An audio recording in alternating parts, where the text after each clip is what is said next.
You know what? Hindi lahat ng blessings ay puro pera lang. Ang problema kasi natin, kapag sinabing blessing, pera agad ang nasa utak natin. Pera ang ating batayan for a successful life. Yung pera lagi ang dahilan for our happiness in life. Oo naman, di ba? Kasi naggagawa natin lahat ng gusto natin dahil sa pera. Pero alam mo, magkaiba ang happiness at ang joy. Kasi ang happiness always requires happiness para magiging happy ka. Like for example, inaantay mo lagi ang sweldo para may pera ka. Kumain, bumili ng gusto mo, makagala kasama ang kaibigan at uminom.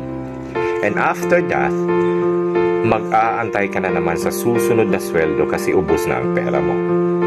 Feeling empty na naman ang pakiramdam mo. Samantalang yung joy, iba.